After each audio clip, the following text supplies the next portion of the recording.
அனைவருக்கும் வணக்கம். சிவாய நமக. இன்னைக்கு நம்ம நரசிம்மர் வழிபாடு பத்தி தான் பார்க்க போறோம்.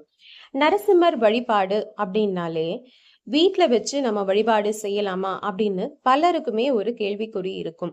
நரசிம்ம அவதாரத்துல 3 முக்கிய நரசிம்மர்களை நாம இப்ப பார்க்கலாம். யோக நரசிம்மர், லக்ஷ்மி நரசிம்மர், உக்ர நரசிம்மர். இதுல உக்ர நரசிம்மர் படத்தை தான் நம்ம வீட்டுல வச்சு வழிபாடு செய்யக்கூடாது.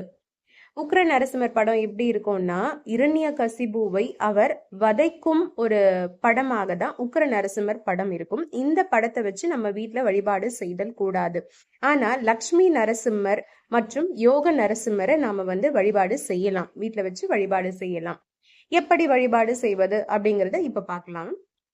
லக்ஷ்மி நரசிம்மருக்கு நாம பிரதோஷ நேரத்துல வழிபாடு செய்யறது ரொம்பவே விசேஷமானது. சிவனுக்கு மட்டும் அல்லாமல் நரசிம்மருக்கும் உகந்த நேரம் இந்த பிரதோஷ நேரம். ஏன்னா அவர் அவதாரம் செய்த நேரமே அந்த நேரம் தான்.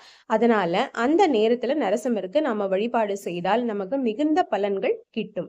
ஒரு வியாழக்கிழமையில இந்த வழிபாடு செய்யலாம். அதுல இருந்து நம்ம தொடங்கலாம். தினந்தோறுமே கூட இந்த பூஜையை நாம செய்யலாம். அப்படி இல்லைன்னா வியாழந்தோறுமே நாம பூஜைகள் செய்யலாம் நரசிம்மருக்கு. அப்படி இல்லைன்னா பிரதோஷ நாள்ல இருந்து கூட நம்ம ஸ்டார்ட் பண்ணி தினசரி பூஜைகள் அவருக்கு செய்து வரலாம். எப்படி பூஜை செய்வது அப்படின்னா, உங்க வீட்டுல கன்னி மூலை தேர்ந்தெடுத்துக்கோங்க. அந்த கன்னி மூலையில லக்ஷ்மி நரசிம்மர் படம் இருந்தா எடுத்துக்கோங்க. அந்த படத்திற்கு சந்தனம், குங்குமம் இதெல்லாம் இட்டுட்டு அதுக்கப்புறமா பூமாலை சூடிவிட்டு அந்த கன்னி மூலையில 6 நெய் விளக்கு நீங்க ஏத்தணும். கண்டிப்பா நெய் விளக்கு தான் ஏத்தணும். சிகப்பு திரி போட்டு அந்த நெய் விளக்க நாம ஏத்தணும். மலர்கள் உங்களுக்கு கிடைக்கலன்னா தாராளமா நீங்க துளசி மாலைய நரசிம்மருக்கு அணிவிக்கலாம். ஏன்னா நரசிம்மருக்கு மிகவும் உகந்தது துளசி மாலை. அதுக்கப்புறம் அவருக்கு நெய்வேத்தியமா என்ன வைக்கலாம் அப்படின்னு பாத்தீங்கன்னா, பானகம் வைக்கலாம், சர்க்கரை பொங்கல் வைக்கலாம்.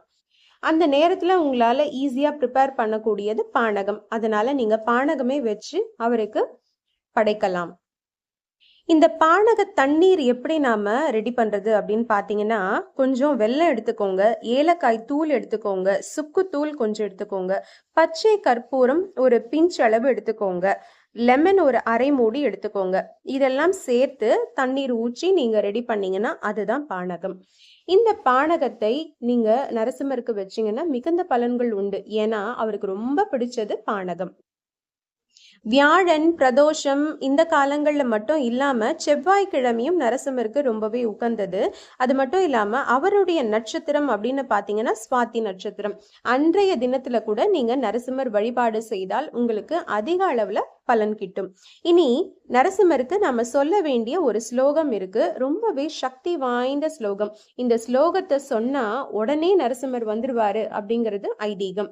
ஏன்னா பிரகலாதனுக்கு பிடித்த ஒரு மந்திரம் இது. பிரகலாத மந்திரம்னே சொல்லலாம், பிரபத்தி மந்திரம்.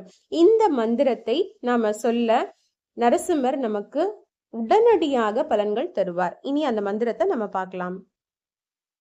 நரசிம்மனே தாய், நரசிம்மனே தந்தை, சகோதரனும் நரசிம்மனே, தோழனும் நரசிம்மனே, அறிவும் நரசிம்மனே, செல்வமும் நரசிம்மனே, எஜமானனும் நரசிம்மனே, எல்லாமும் நரசிம்மனே, இந்த லோகம் முழுவதிலும் நரசிம்மனே, பரலோகத்திலும் நரசிம்மனே, எங்கெங்கு செல்கிறாயோ அங்கெல்லாம் நரசிம்மனே, நரசிம்மனை காட்டிலும் உயர்ந்தவர் ஒருவரும் இல்லை.